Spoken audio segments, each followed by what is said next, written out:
Hello fellow book nerds! Let's talk about what I read in January. Hello everyone! So this is Gabby. We're in a new location because I thought, we want to evolve, we want to change some scenery once in a while in my videos.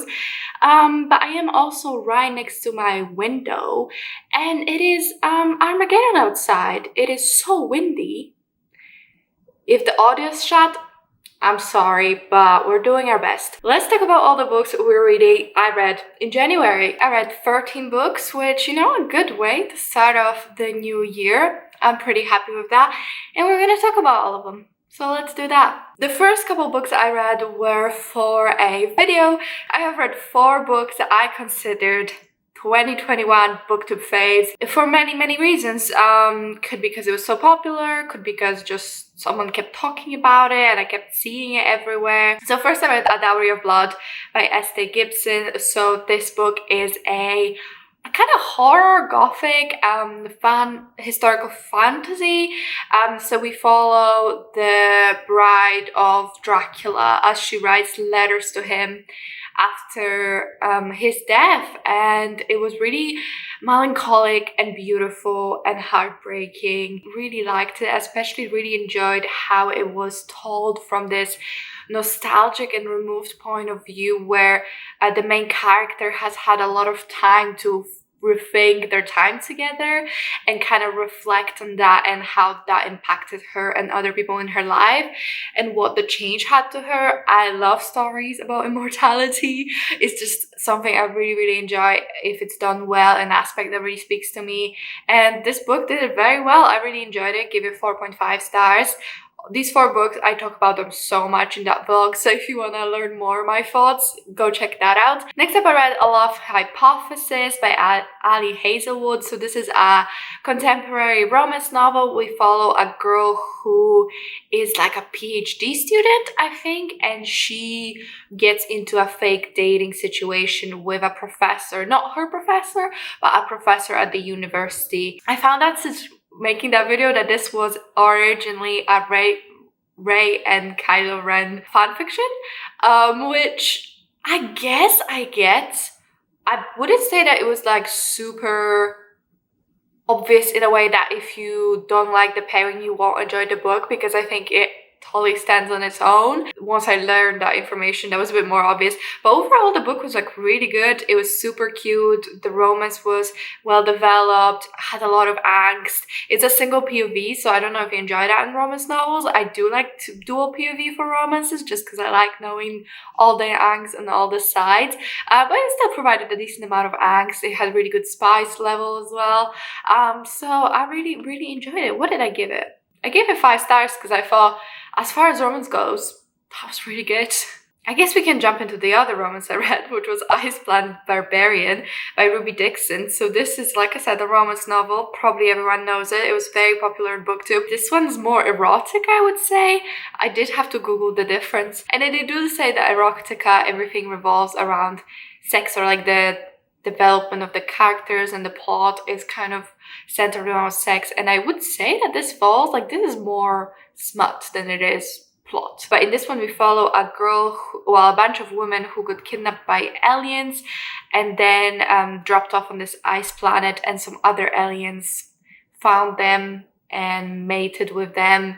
It has a lot of weird mating thingy, a lot of breeding stuff, and lots of sex, a lot of sex. I ended up giving it 2.5, but I wouldn't say it was a bad read. If this is what you're into and this is kind of what you came there for, it delivered. It did a really good job. It wasn't super badly written, although it didn't make a whole lot of sense, especially because I read it after a book that I'm going to talk about in a second.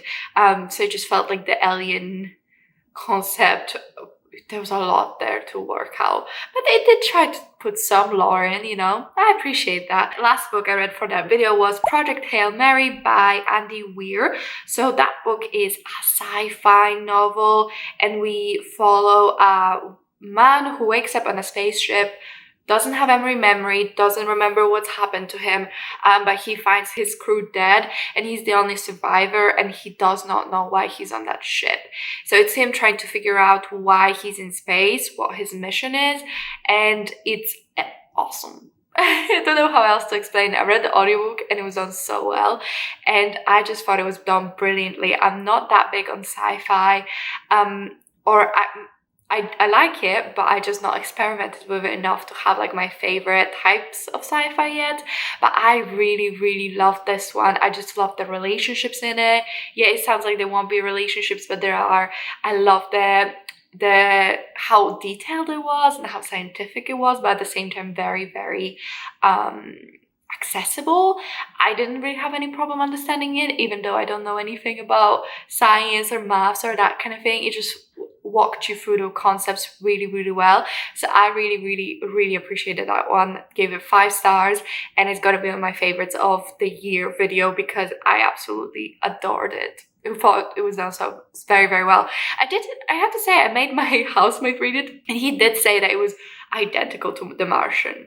I've not read The Martian, so I don't know how accurate that is, but that's something he pointed out. And also I think the ending was something, I made 2 people read it. The 2 of them seemed to have more similar thoughts on the ending than I did, but I really liked it because I really liked it for reasons. But yeah, I would highly recommend it. And I'm so excited for the movie, although I don't see Ryan Gosling as the main character. I'm not gonna lie to you, but now it will always be that guy whose voice I heard on the audiobook that's the main character, so it'd be hard to, do that anyway. Next up, I finally read another Jane Austen, so I finished Emma. So in this book, we follow a girl called Emma. She's very rich, lives with her father, and she's kind of spoiled, and she believes that she knows better than everyone else. And she thinks that gives her the right to govern other people's lives and meddle and matchmake and all of that. And it's kind of her learning her lesson, I really enjoyed it. I would not say it was anywhere near the level of love I have for Pride and Prejudice, but it was still witty. It still had all the wonderful things about Jane Austen. It is pretty long, and I did think it dragged a little bit. And Emma I didn't even think she learned enough of a lesson. I watched Clueless as well, which is like my all-time favorite movie, and it's a modern retelling of Emma. So I had a lot of fun doing that, and I watched the new Emma adaptation, which I really enjoyed actually. But yeah, the book was good, but it was very long. And I just wouldn't say it's as much about the love story as Pride and Prejudice is, whereas this one is more about growing up and coming into your own. It was okay. What did I give it? I gave it 3.5 because I thought it was good, but everything can improve. Then I read Skin of the Sea by Natasha Bowen. So this book is historical fantasy. We follow Mami Wata, which is a mermaid, and in this world, mermaids there are 7 of Mami Wata, and they are African women who have been thrown off the ship and been turned into Mami Wata, and their mission is to ferry the souls, or like bless the souls of African people who fall off the slave ships, to bless them on their journey to afterlife. And this one day, this girl, this Mami Wata, finds living boy in the sea and decides to help him. I really enjoyed this one. I've had a bit of a journey with mermaid books. There's something I love in theory, but it's been very hard to find an execution that I really love.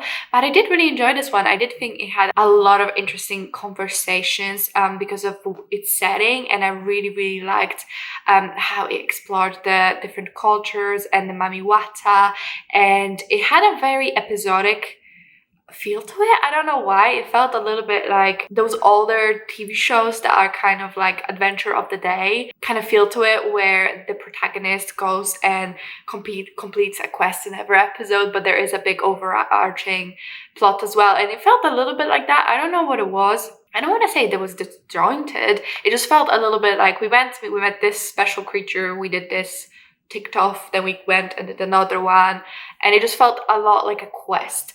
What I'm trying to say, I guess, a little bit like Percy Jackson, where you're on a quest, and that's good, and that was really fun. A lot of the fantastical elements really resonated with me, and I really enjoyed it. The writing was really good as well. I would say that I didn't feel too attached to the characters, and I don't know if that's because we didn't have enough time with them or what. I don't actually know. I think this is a series, which I've been feeling disinclined from, and also it's a YA, which also I've found myself gravitating more towards adults. So I think maybe if I read this book a bit earlier, I would have like proper loved it. Whereas I just enjoyed it, and I gave it 3.5 stars, which I was like 4 on Goodreads, because I would recommend it. It was really good. It just didn't end up stealing my heart like I hoped it would. Next up, we have Empire of the Sand by Tasha Suri. So this book we follow is a fantasy. Ooh, how do I describe this? Okay, so we follow a girl who's the daughter of the governor, but she's half, I don't remember the name for it, but it's like a special type of people within this world that come from like descendants of the gods and these like special spirits, and they're quite hated in the world, but the main character has always been quite protected because of her father.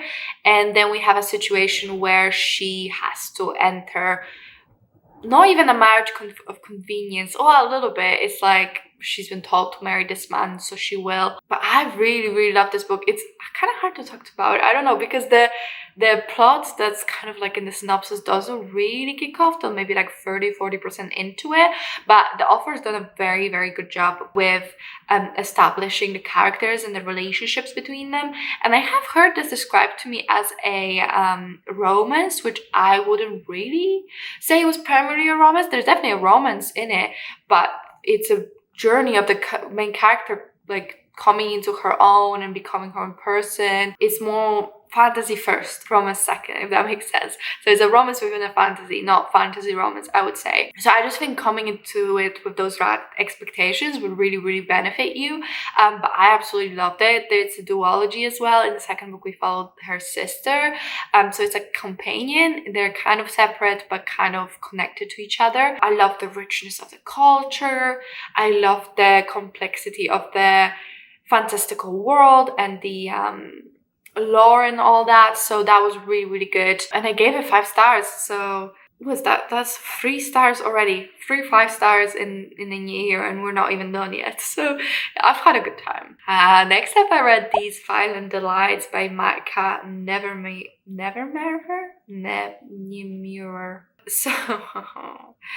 So this book is a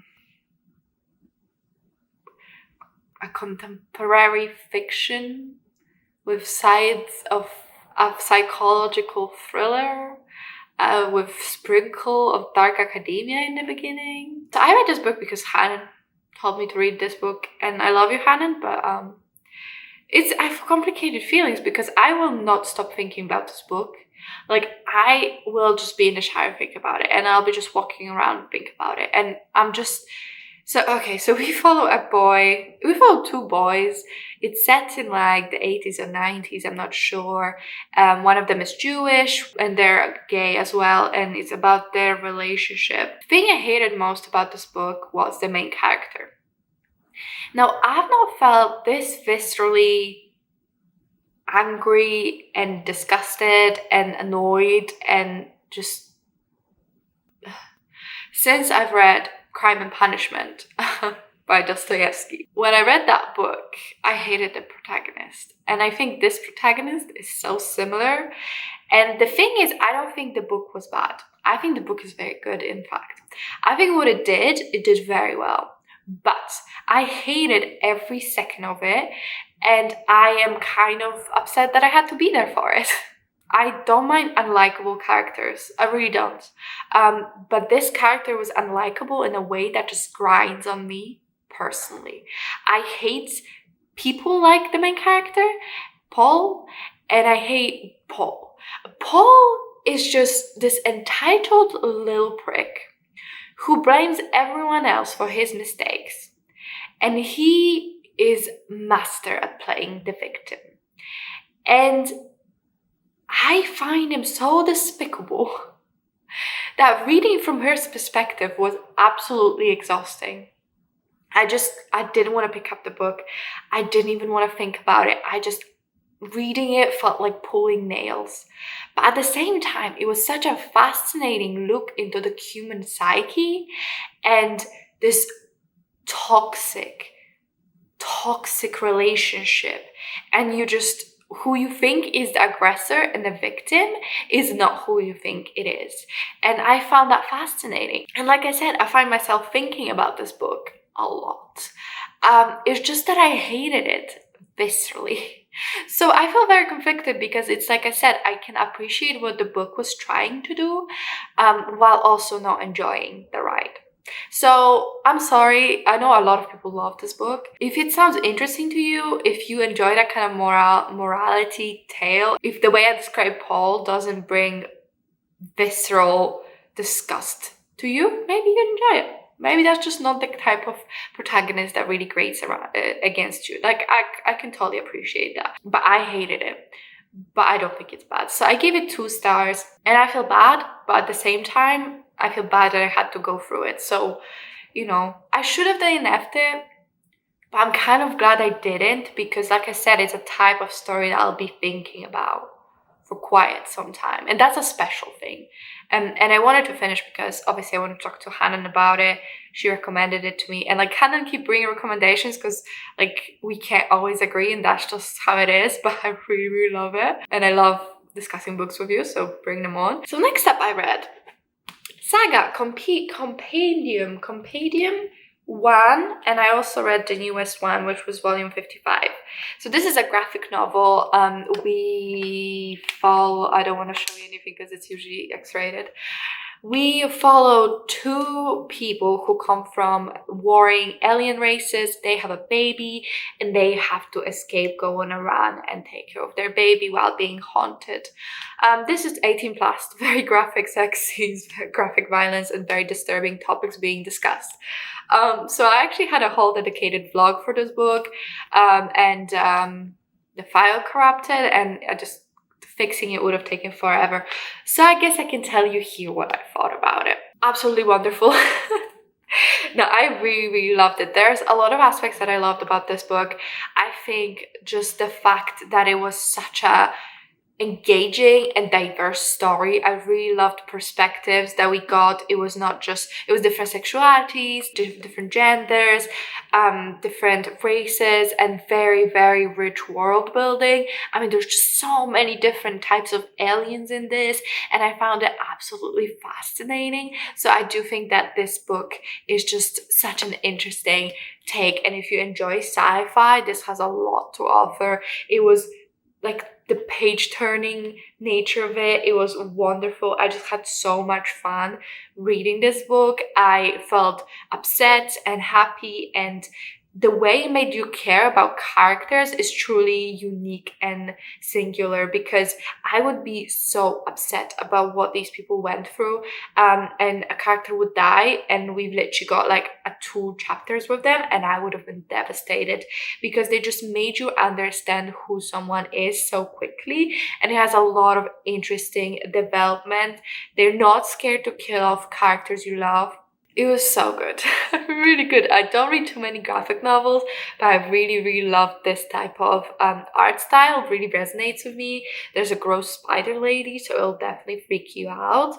But I would so highly recommend Saga. So this is the first 54 volumes. It's very thick. And I got this from Nicole, so thank you, Nicole. And there's a new volume as well that just came out, which is why I read this, volume 55. And the new volume was really good as well. It was just so short in comparison to the older volumes that I felt, like I didn't have that much story to get through. But yeah, I gave the whole thing 5 stars. Absolutely loved it. Would highly recommend it. Next up, I read Promises and Pommagranates by Sav R. Miller. So this is a dark romance contemporary. We follow a girl who's a daughter of a mafia boss, and there's this man that works for her father who kind of forces her to marry him and kidnaps him to his weird alley island. So this is a retelling of Hades and Persephone, and it's not really my thing. Like I said, it's a dark romance, so there's like harm and I don't even know I don't know words to classify it, but it is smut, but it, you know, like it'd be like cutting each other and you know, it's a bit more hardcore than normal stuff. And it's not something I usually gravitate towards, and it's probably first one of this type that I've read, but I must say I thought it was pretty well written. The characters were compelling, the writing style was really engaging, and it just had this heightened sense of drama at the same time as not being a sweet romance, but you get it, and the characters fit with each other well. And although I found all the Persephone and Hades references a little bit on the nose, I appreciated it, and I thought it did a good job as a retelling. So I enjoyed that bit, even though, like I said, it was like a lot, like constantly. So if you're into dark romance, I would recommend this one. I know it's like a companion series. I don't know if each one is a different retelling or what it is, but I gave it 3.5. Next up, I read The Red Palace by June Hurst. So this book is a historical fiction set in 700s Korea, and it's a murder mystery. We follow a palace nurse who gets involved in a murder investigation where her mentor is kind of framed, kind of accused. Absolutely love this book. I have a whole dedicated review for it where I talked about all the aspects of the book I really loved, but I would just say here it had a very tight, compelling mystery. It had a really nice slow burn romance. It had a really good atmosphere building, and I really enjoyed the writing. And I love Korean dramas, especially historical ones, so I just really loved being in that setting. And I gave it 5 stars. It was first book that came out from my 2022 most anticipated list, so for it to be a 5-star, absolutely blown away. I am so happy. So yeah, that was really good. I really so happy. Check out my review. I'm really proud of it, and I think I touched upon some interesting points, and I just love talking to people. It's not spoilery as well, so yeah. And the 13th book I read in January is Lord of Eternal Night by Ben Alderson. So this book is a standalone, self-published fantasy romance. It's a retelling of Beauty and the Beast, and it's a gay romance, so it's male, and we follow Jack, who is son of the village chief, and he's the only witch there's been for generations, and his mission is to go into the castle where the beast resides. The beast is a vampire, although the word is never used, and to go and kill the beast. So it's like, yeah, like I said, a spin on Beauty and the Beast, but it's also a vampire story. I really enjoyed it. I thought it was well written, and it's smut, so it has smut elements. I found this author on TikTok, so that's how I learned about it. But I thought reading standalone would be fun. Something I would say though, maybe the writing itself felt more like a YA book, but obviously there was like explicit smut, so it's an adult book. So maybe there was a bit of a disconnect there, but I guess if you enjoy adult YA writing styles, which I would call maybe a little bit more simple and straightforward, but you also enjoy getting it on, then maybe check out this book. I personally found it really fun, and I really liked how it ended. Actually, I thought it was really cool, kind of, let's not call it a villain origin story, but it was a little bit of a morally ambiguous ending. So I really enjoyed that, and I think the smut was good, which is what we're all here for anyway. I made a funny TikTok about it too, because Jack, at some point, there's blood sucking and he sucks his butt, and I thought that was really funny. If you're into that, check out this book. I gave it 3.5. And you're like, oh, but you said 13 books, but you only talked about 12. So Saga volumes 1 through 54 was one book, and then volume 55 was another book. Those were all the books I read in January. Let me know what you thought about any of these, if you have read them. Let me know what's your favorite book of January. This is such a hard question. So I actually, how many 5 stars? 5 stars already. I'm a 5-star haul. I'm sorry, but I also pick out amazing books. So if I had to choose a favorite, it would be either Red Palace or Project Hail Mary. I can't choose, don't make me. Let me know if you had any 5 stars read this month. Let me know how many books you read. I love hearing all of that. I hope you enjoyed the new setup. won't be having every video here, but I thought it'd be fun to once in a while, maybe for the wrap-ups, to, you know, move somewhere new and mix it up a little bit. Anyway, if you enjoyed the video, if you could comment, like, and subscribe, I really appreciate it. Really helps me out. But that's it from me, and I'll see you in my next one. Bye!